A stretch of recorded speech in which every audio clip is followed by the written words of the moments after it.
Okey, kita sambung. Minta maaf ada masalah teknikal tadi. Rupanya saya cakap seorang-seorang. Okey, tapi tak apa. Kita teruskan sesi kita. Tadi kita sampai pada bahagian, I think terputus pada bahagian business overview Okey. Right. So this is bahagian business overview dia yang lebih details. So tadi I mention memang dia establish dia asaskan oleh Swedish company untuk membuat kerja-kerja construction di Malaysia. Okay, dan juga beberapa perkembangannya tahun ke tahun. So apa yang kita boleh tahu, basically syarikat Siap ni menjalankan aktiviti construction. Okay, yang pertama. Yang kedua, dia juga ada juga bisnes ICT. So ICT ni adalah untuk complementary services dia. So main ataupun core businessnya dia datang daripada design and build services, dan juga untuk building, construction and engineering services. So ada dua jenis business construction, okay, design and build, dan satu lagi based on tender. So building construction, dalam construction dia ada dua jenis development ataupun construction. Yang pertama building ataupun structural construction, yang kedua adalah civil construction.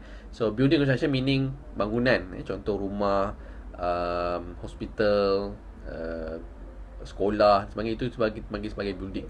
Civil construction contohnya macam kita buat jalan, buat drainage system, buat piping system, buat sewerage dan sebagainya. Okay, so itu di bawah civil works. But untuk Siap ni, I think mostly dia punya projek adalah untuk buildings, which is ada dua. Dalam pecahan building pula ada dua, iaitu residential dan non-residential. Residential untuk perumahan dan residential untuk selain perumahan, contohnya bangunan office, hypermarket, shopping complex dan sebagainya. Okay. Bawah ni on the provision of building construction services. Okay.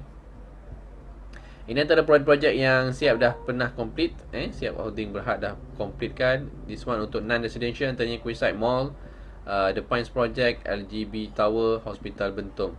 Okay. Untuk residential, antaranya Birmingham Residence, Sri Riana Residence. Kemudian ada juga untuk design and build, ada buat warehouse. This one untuk macam turnkey lah. Design and build is actually as the turnkey punya project lah. Building construction and engineering services juga ada. Yang ni yang bawah ada complementary services tadi, which is untuk hotel communication system, server room, satellite master antenna television system, fiber to home system, dan lain-lain. Di bawah ni dia bagi all the projects yang masih ongoing. Okay. Antaranya Hayat Bukit Jelutong, Bukit Jalil, Bukit Jelutong pula, Hayat Bukit Jalil 85 juta kos projeknya.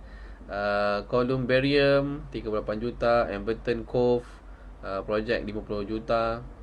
Okay, dan ada banyak lagi anda boleh baca kat sini. Manakala di bawah ni completed project, okay, so dia listkan juga all the completed project dan juga contract value-nya. Giant 9 dia 52 juta, Plaza 33 116 juta, okay, dan lain-lain yang boleh nampak kat sini.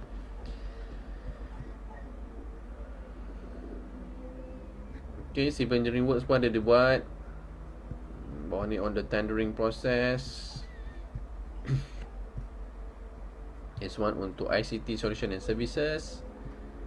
Okay, employee currently tahun 2020 ada 80, as of LPD ada 84 orang. Okay, this all the training yang dia dah provide kepada dia punya employees. Major clients, okay, so page 162 adalah major clients, and this one untuk tahun 2018, 2019 dan 2020. Okay, so 2020 antara clients terbesarnya adalah Gamuda Land di Kemuning, Sdn Bhd, City of Gamuda. Okay, so dengan jumlah revenue 105 juta awarded by Gamuda. Kemudian tu 38% dari rupanya dia punya total revenue. Kedua terbesar daripada Vibrant Line, Sdn Bhd, subsidiary of Mitra Land Holding. Okay, so 61 juta contract awarded daripada Vibrant Line. Matrix Concept 30 juta. FNN Beverage, okay, mungkin dia buat kilang ini, 24 juta. TNG Development Park 22 juta. Okay, so this is antara main clients dia bagi tahun 2020. 2021 pun dah listkan juga. Basically lebih kurang sama, ada tambahan satu, NQB Construction. Okay, apa lagi yang kita boleh nampak kat sini? Supplier, okay, so ada listkan juga major supplier. Basically untuk tasik konkrit ni, untuk konkrit lah ini mungkin untuk besi, Evermix konkrit ni, concrete mix, formwork, marketing. Oh ada, bukan NHJ marketing, construction materials. Okay, lain-lain margin. Okay, dia ada juga subcon. Okay, dilistkan juga subcon kat sini.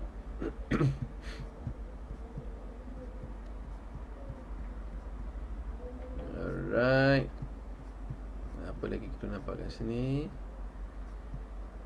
Okay, I think itu saja untuk bahagian business overview ataupun background syarikat ni. Kita go back kepada page ke 25 tadi. Okay, this one untuk education tadi kita dah tengok. Ini dia punya subsidiaries, okay, dan juga business dia. Pecahan daripada segi business datang daripada mana kita nak tengok yang banyaknya. Okay, so untuk tahun 2020, the biggest revenue contributor dah datang daripada non-residential, meaning untuk buat kilang ke, buat hospital dan lain-lain tu. Untuk non-residential, residential contributed 43% daripada dia punya revenue. As compared to 2018 dengan 2019, banyaknya datang daripada residential. Tapi 2020 I think mungkin sebab MCO dan sebagainya, projek residential kurang sikit. So dia punya non-residential lebih banyak contributor. Okay, on the competitive strength, okay, so antara competitive strength syarikat ni adalah dia registered as G7. Okay, so G7 maknanya paling highest, dia tak ada limit contract yang dia boleh masuk. We are led by managing director who has 24 years of experience. Okay, we are committed to deliver quality project. We have experience in capabilities in carrying out a wide variety of building construction projects. Okay, semua project non-residential, residential pun dah ada.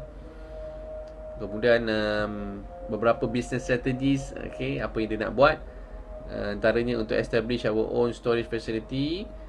Kemudian untuk investment bagi further expand building construction activities. Mungkin yang ni untuk beli machinery dan sebagainya. Okay, dan juga dia nak expand present in civil engineering segment. Sebab sebelum ni kita nampak dia banyak kepada building, so yang ni nak masuk civil. Civil contoh macam roads, bridges, highway dan lain-lain. Dan juga untuk enhance design build services, dia nak purchase BIM system. So BIM dia nak beli sistem tu, dan juga perlukan manpower lah untuk run that BIM tu. Page ke-29, all the risks associated to this company. Okay, so ada banyak juga risk dia. Sebab ni antara risk ni lah, COVID-19. Kemudian generally dia punya project is project to project based. So bukanlah continually akan ada project. So dia syarikat based on tender. Kemudian anticipated increase in cost. Of course, harga-harga barang construction ni is very sensitive. Harga besi kita tengok meningkat dengan drastic. Harga konkret juga akan affected, ada fluctuation dan sebagainya. Kemudian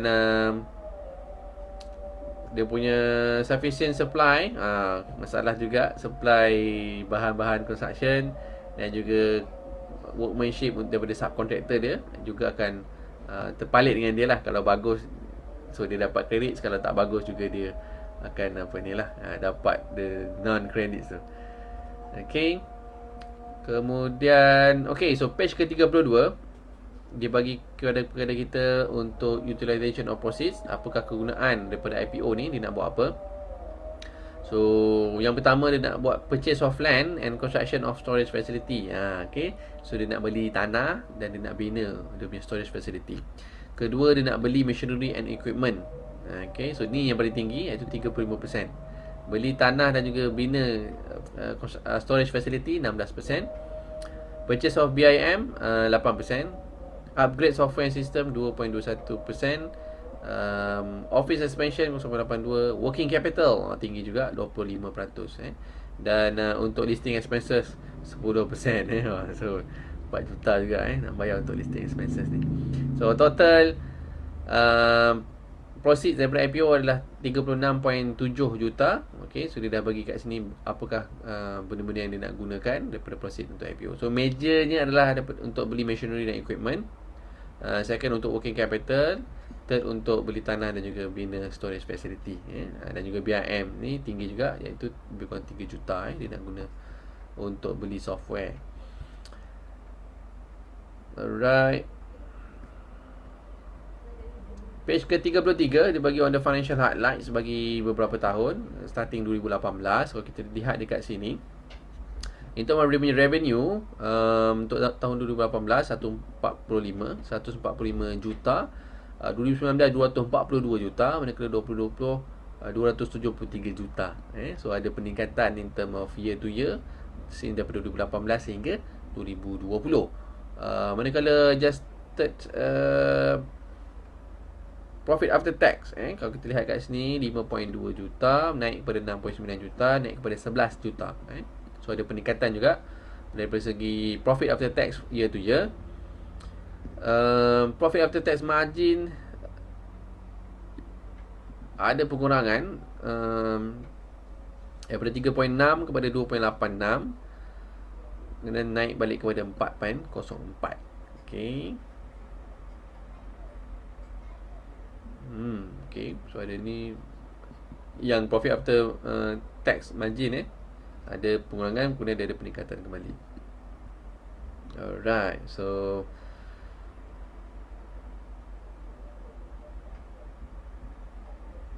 untuk EPS juga ada peningkatan year to year based on dia punya profit lah. Okay, bawah ni dia punya asset dan juga liabilities, key financial ratio, operational highlight, dividend policy. Okay, so dividend policy dia, our company presently does not have any formal dividend policy. Okay, so dia tak ada lagi so far. It is our intention to pay dividend to shareholder in the future. However, such payment will depends upon numbers of factor including group. Okay, tapi dia tak ada indicate lah berapa peratus. Ada certain company dia dah indicate berapa peratus dia nak bagi kepada shareholder in term of dividend, based on profit after tax. Okay.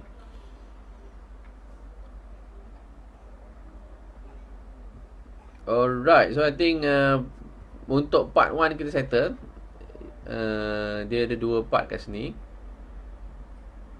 Okay, so seterusnya kita pergi kepada part yang kedua, iaitu bahagian IMR, Independent Market Researcher. Kita tengok bagaimana kedudukan siap ni di dalam pasaran.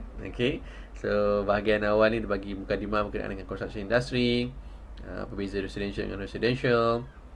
Bawah ni overview on the construction industry in Malaysia. Okay, so berapa saiz construction industry di Malaysia? So untuk tahun 2020 adalah sebesar 53.56 bilion ringgit bagi tahun 2020, dan bagi jangkaan fokus 2025 adalah sebesar 73.58 bilion ringgit. So itu adalah dia punya beberapa history daripada 2018 dan juga sehinggalah forecasted untuk 2025. Pecahan dia daripada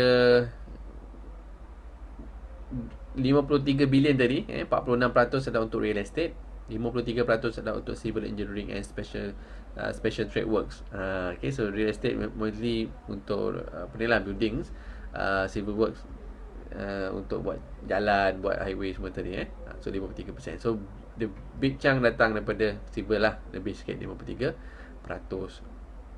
Okay, but this one untuk tahun 2020. Okay, sebab 2020 mungkin ada slow down in term of real estate construction. Seterusnya kita tengok apa lagi yang ada dibagi. Overview of the real estate construction in Malaysia. Okay, ini bagi pasaran real estate. Real estate construction, pembinaan real estate 2020 24.96 bilion. Forecasted untuk 2025 dah 30.55 bilion. So ini adalah forecasted data untuk real estate construction markets. Okay, apa lagi? This one performance of real estate construction market in Malaysia. Boleh baca kat sini. Kemudian dia bagi value of real estate construction work completed by project owner. Ada juga dia bagi. Kemudian overview on infrastructure market in Malaysia. Okay, infra ni yang civil works tadi lah. Buat jalan, buat pipe water kan, buat earthwork, piling dan sebagainya. Semua bawah infra lah kita panggil, ataupun civil works. Tahun 2020 28.59 bilion. Untuk tahun 2025 dijangkakan 43 bilion ringgit. This is dia punya forecasted size of the market bagi civil engineering ataupun infra works. Kemudian apa lagi dia bagi kat sini, competitive landscape of construction industry. Okay, so G7 dekat Malaysia yang berdaftar ada lebih 8,700 kontraktor. Untuk Kuala Lumpur ada 1,631, Selangor ada 2,997. Okay.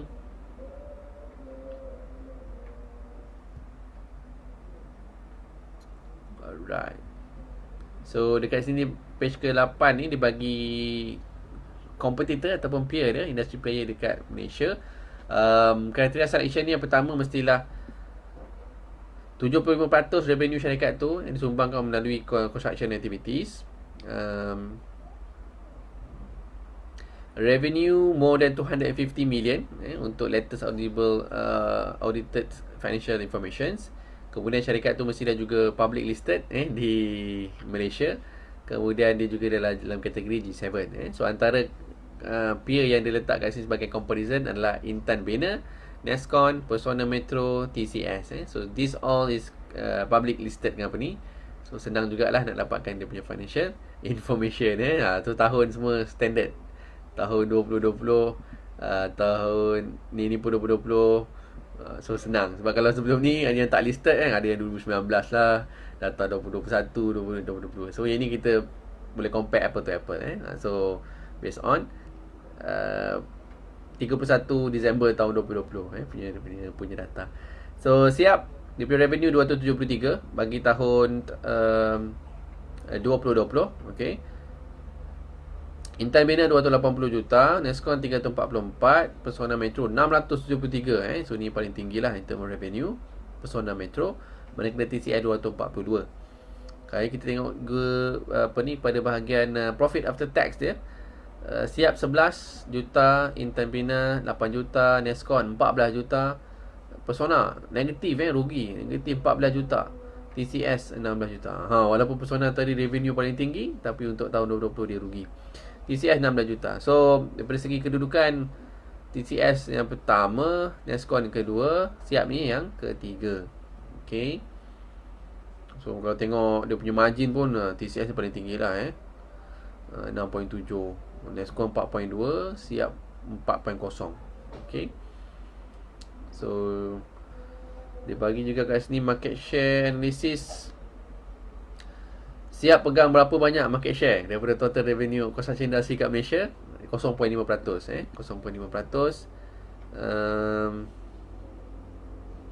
Manakala untuk real estate construction market di Malaysia, Siap pegang 1.1%.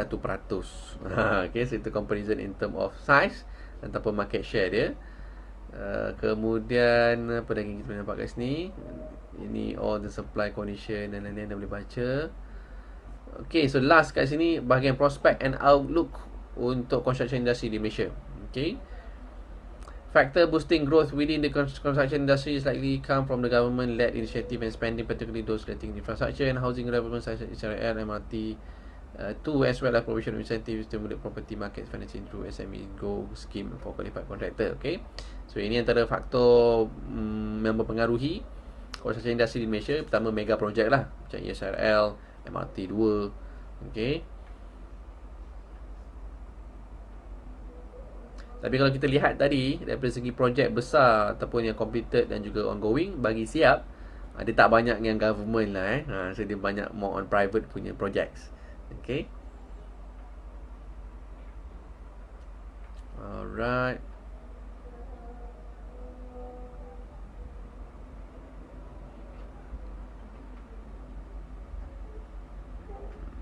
Okay. So last bahagian ni dia bagi the size of construction industry di Malaysia tahun 2021 53.11 bilion. Dan untuk 2025 forecastednya adalah 73.58 bilion. So this is the size of construction industry, actual dan juga forecastednya. So this is bahagian outlook dan juga prospek bagi construction industry. But again, bukanlah semua siap tu akan dapat, dan juga bukanlah confirm saya akan dapat semua. So based on dia punya analisis tadi, market share dia pegang lebih kurang 0.5 dan juga 1.1%, 0.5 untuk total construction industry, manakala untuk building construction dia pegang 1.1. This is current, but of course in future kita tak tahu lagi. But looking at dia punya tujuan IPO tadi, dia nak besarkan, dia nak enhancekan lagi bahagian civil engineering works dia nak beli more machinery dan sebagainya. Okay, so that is antara benda yang you can consider ataupun masukkan dalam you punya analisis. Alright, so selesai bahagian prospectus IPO siap hari ni. Minta maaf ada masalah teknikal tadi, tapi tak apa, kita dapat continue, Alhamdulillah.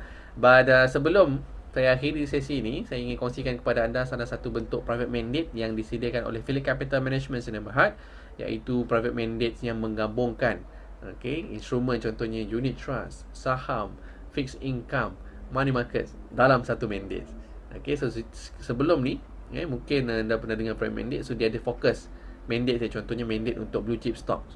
So dalam blue chip stocks tu, private fund manager hanya boleh beli blue chip stocks saja yang dalam index tu. Yang which is yang kalau syariah lagi sikit lah daripada 30 tu.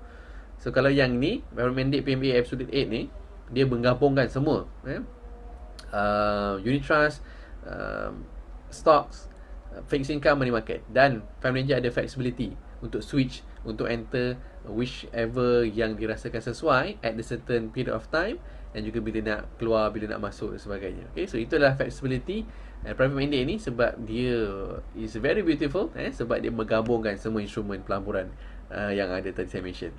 So ini investment strategies ni yang saya boleh kongsikan. Antaranya a large portion of the portfolio will wait for niche opportunity. So dia bukan sepanjang masa duduk dalam market. So dia ada dia masuk dan keluar ikut masa yang sesuai. So bila dah dapat satu profit, dia take profit.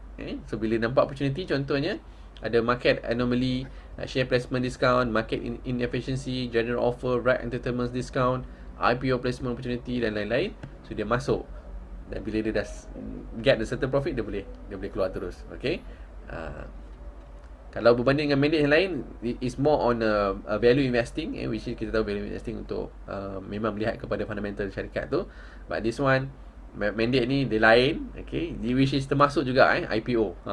So meaning kalau anda subscribe kepada mandate ni, kalau ada IPO placement, fund manager tu yang akan applykan untuk anda. So anda tak perlu apply melalui BT ke, melalui IPO ke.